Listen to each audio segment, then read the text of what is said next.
This is MJ. I'm an author, I'm an artist, I'm an analyzer. Find all my work at mjmunoz.com.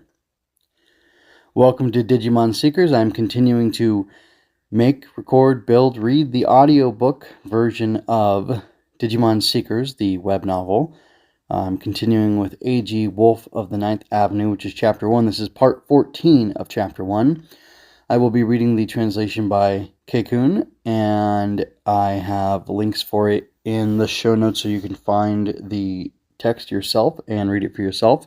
Here you're going to have me reading it and then having some thoughts and reactions to what I have read. So here I go. Walsum's Ninth Avenue. When Eiji went up the stairs out of the subway exit and stood agape at his surroundings, he wanted to turn right back around. What is this? Another country? A real slum? Eiji asked. This is crazy. I'll lose my life here. The air was dank with soot. The abandoned building that he'd seen earlier was one thing, but this place, it was something else. If this place was listed in a tourist book, Eiji was sure that it would say things like, has the highest crime rate on the planet, or don't go anywhere near here. What do you call this sort of place? Kulon City? Eiji asked. Kabukicho in the Showa era? He looked up the city block from below the densely packed buildings built on illegal construction. A place that was like Kulon City, a slum that had once existed in Hong Kong before the reversion to China, built by illegal immigrants on land that had been ungoverned by the government. Or, like the Kabukicho district of Shinjuku in the Showa era, a city that never slept and was alight with neon signs for restaurants, brothels, hotels, and other establishments. A red light district. Wall slum is the boundary between the real world and the digital world, Lugumon explained. Real information is always flowing in through the network, so it's constantly changing. Because of that, everything here changes from one day to the next. Lugumon, what? Would you happen to be really intelligent? Eiji said, his eyes shining. Digimon are intelligent. Maybe I'll have you help me with the hard stuff from now on, Eiji said. Can I call you Senpai? Quit it. But I love you, Lugumon. You're so reliable. If Eiji had a tail, he'd be wagging it right now. This is exactly why your dog looked down on you. Let's hurry up and get to work. With Lugumon verbally whipping him back into gear, Eiji launched the tool on his virtual monitor. He initiated the mapping. Now all they had to do was fill in the map by walking around. Mapping this red light district, huh? Eiji was so overwhelmed by the visual absurdity of Ninth Avenue that if he tried to describe it in words, he would lose his mind. There were no straight streets. Alleyways were nothing more than gaps between buildings. The width and direction of the streets were a mess, and there was clearly no urban planning. There were no restrictions on the building coverage ratio, oblique restrictions, earthquake resistance standards, or any other legal regulations based on the Building Standards Act. To add insult to injury, not even architectural mechanics seemed to exist here. If one were to bring in realistic human sensibilities to the city that ignored all safety and construction standards, they would feel uneasy just being here and would forever walk around thinking of the inevitable collapse that was sure to happen 2 seconds later. Like, for instance, if a sign hanging from a single screw fell, the steel frame over there would snap, and all the buildings around it would collapse like dominoes. Eiji checked on the map as he walked around. Looks like there are Digimon around here. Hiding, though. He could feel eyes watching him all over from the alley. Ninth Avenue is the worst neighborhood in Wall Slum, Lugumon said. If outsiders walked through it, they'd be stripped of their clothes within 50 meters and left for dead within 100 meters. Scary. Our destination is the heart of Ninth Avenue, the Castle of Nine Wolves. Eiji and Lugumon continued their work. It was a bit of a letdown in the end, but they were able to proceed with mapping without hassle. There was no Digimon to be seen anywhere. It was as if they were in the middle of nowhere.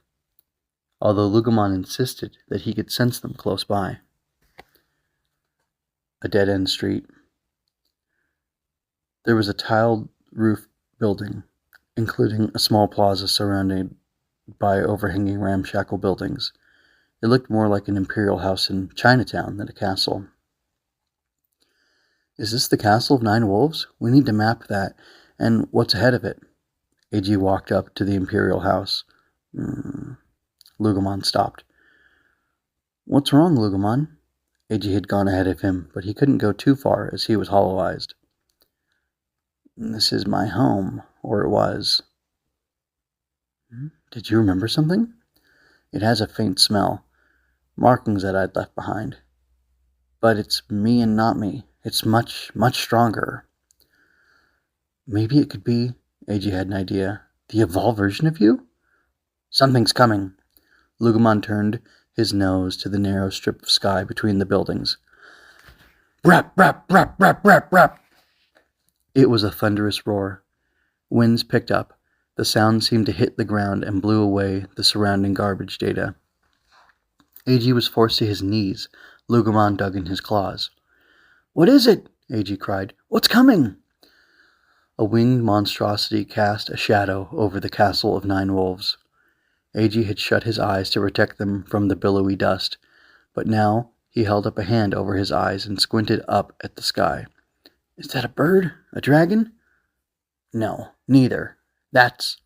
The thing had engines on both wings. It was a machine-type Digimon, based on a tilt-rotor aircraft that was capable of vertical takeoff and landing.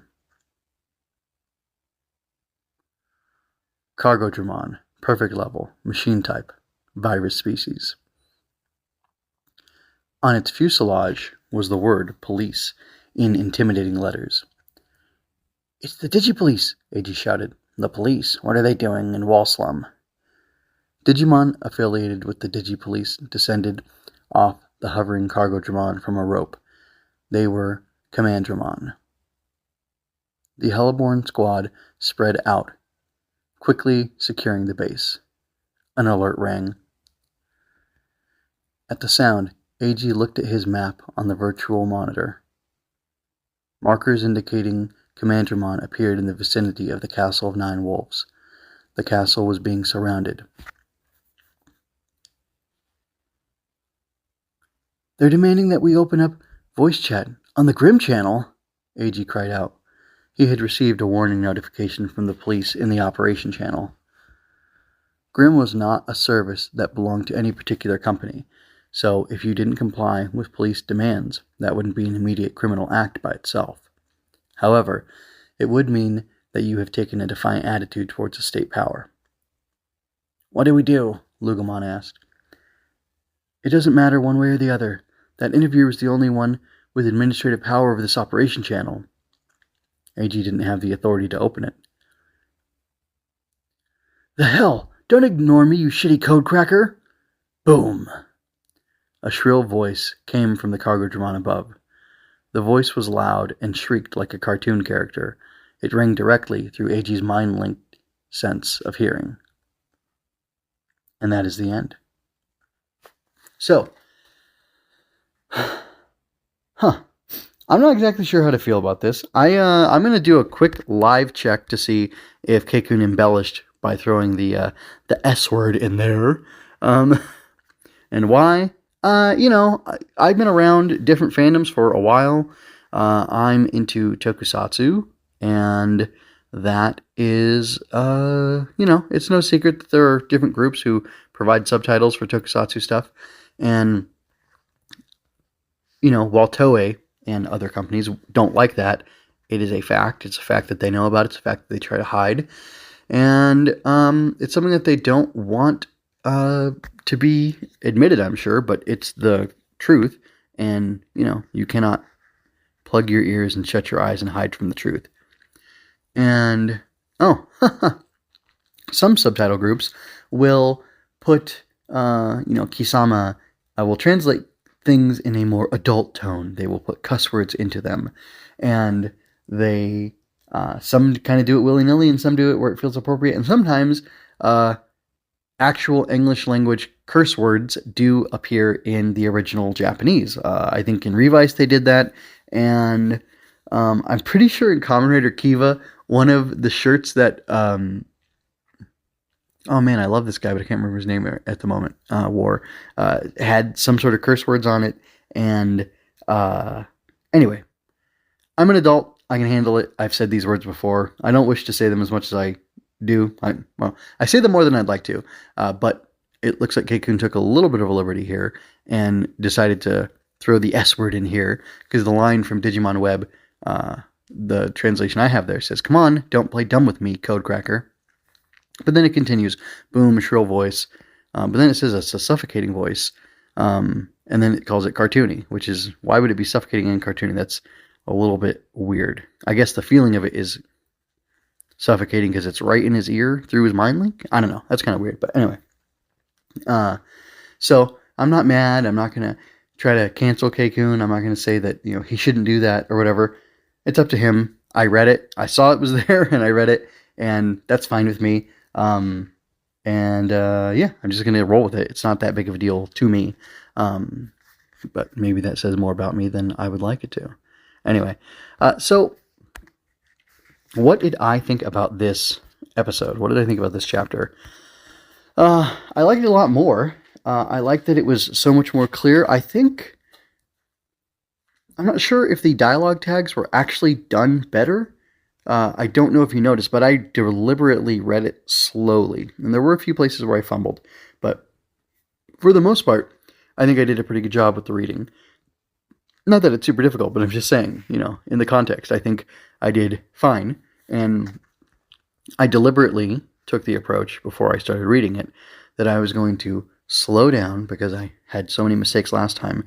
And I was just going to let myself read and not rush through it so that I could see the words, absorb the words, process the words before saying the words. And I'm going to say that definitely helped my performance, my reading, the understandability of what was being said there, which is good. But I also think that it had that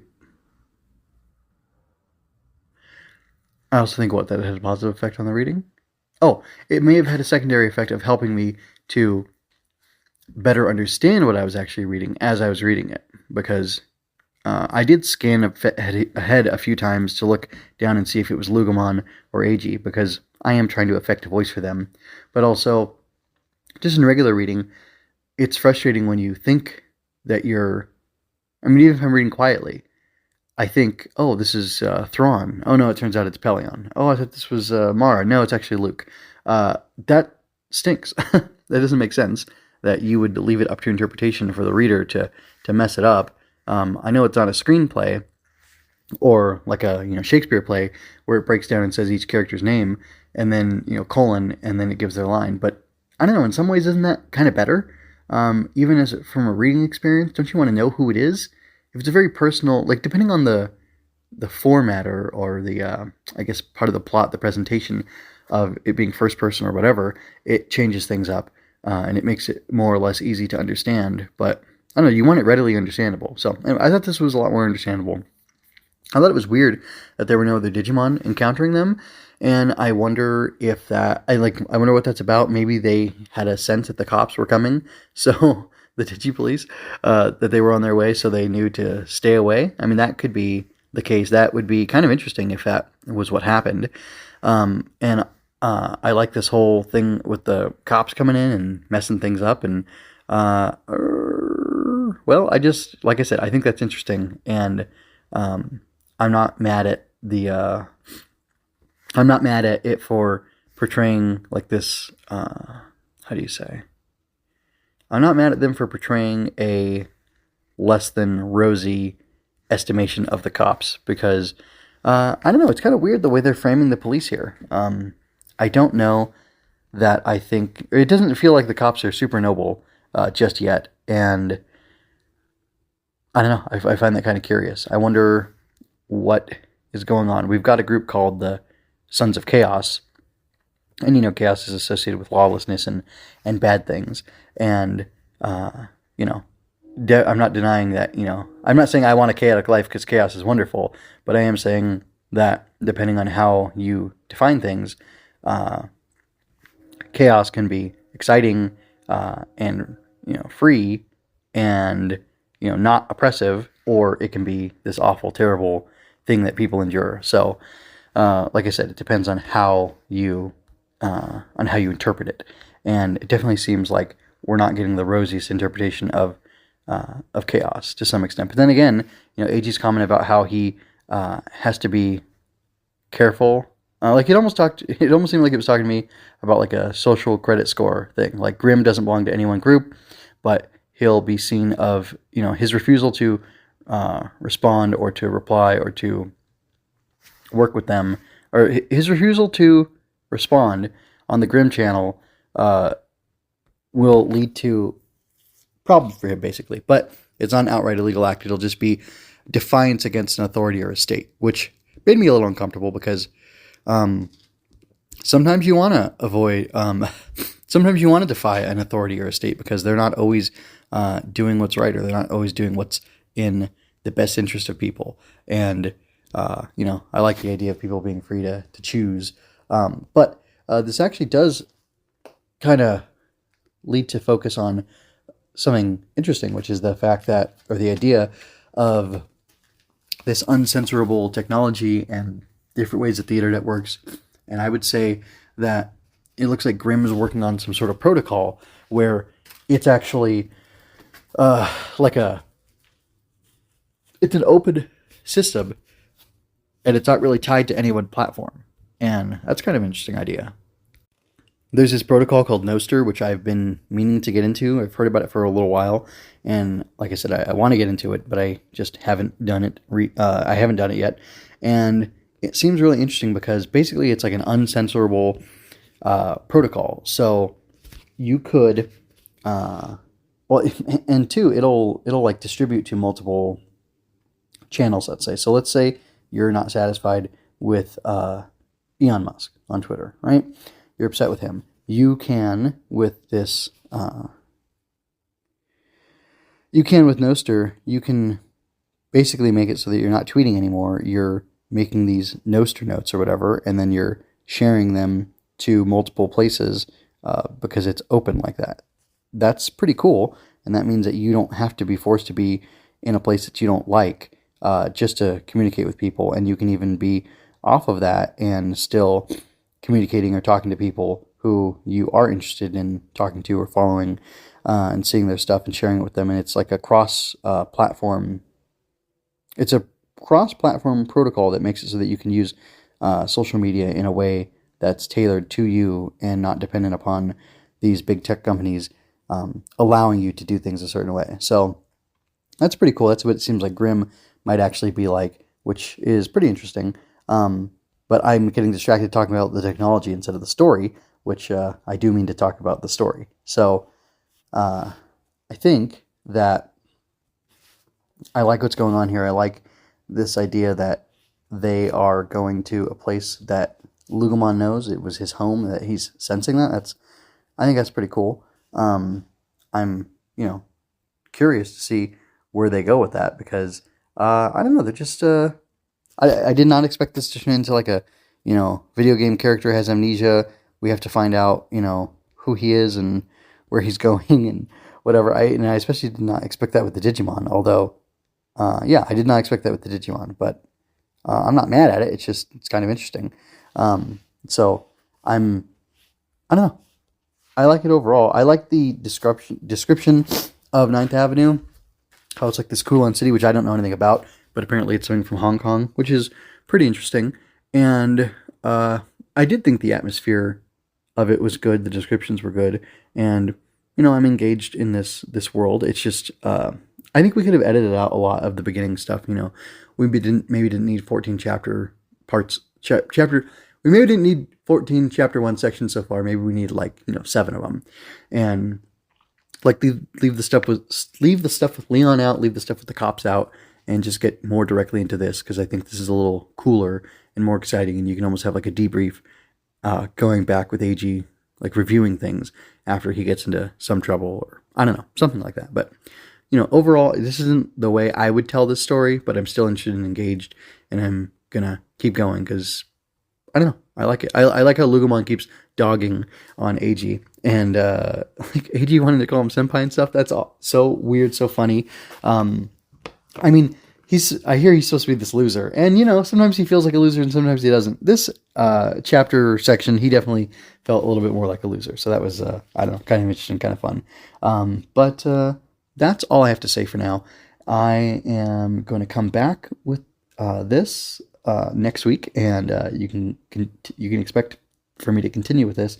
And after Seekers is over, who knows what I'll do in the world of Digimon? Maybe nothing, maybe something, maybe it'll be wonderful. Who knows? But you have to stick around and find out. Anyway, go to the show notes if you want to find out more information, like the word count and about how long it took for me to read it and things like that, and find the links to Keikun's releases, as well as like the Japanese video version of this if you want to, and all that sort of stuff. Anyway, check out the show notes at mjmunoz.com and look for my well, actually, you might want to check out my Ultraman inspired children's picture book story idea that I have there on the website, because it's related. But because it's related to Ultraman, I thought, well, maybe it's not pertinent to mention right now. However, if you've seen the original Ultraman, if you've seen the original Digimon Adventure, the Japanese version of it, the style of like the credits or like the intro for the episode, the little splash screen or whatever, very similar, very reminiscent. I consider Digimon to be a weird descendant of Ultraman and Godzilla and other stuff in the tokusatsu world. So it feels very appropriate to me, and I think you might like that story if you're enjoying, or if you're a fan of Digimon, because I kind of made it to be like Digimon, as well as Ultraman and other tokusatsu-y stuff that I enjoy so much. Anyway, go ahead and check that out over at the website. There will be links everywhere. You can look for, there's an author. Well, anyway, you can look around and find it, and maybe I'll even include it in the show notes themselves for this episode of Seekers. Anyway, until next time, folks, take care. This is MJ signing out. I hope you enjoyed that. Go to mjmunoz.com to leave any questions, comments, or other feedback you might have. There you can find all of my analysis, art, and fiction. I cover books, tokusatsu, comic books, anime, and more. Look around. You're sure to find something else that you'll enjoy as well. This has been a Story Over Everything production.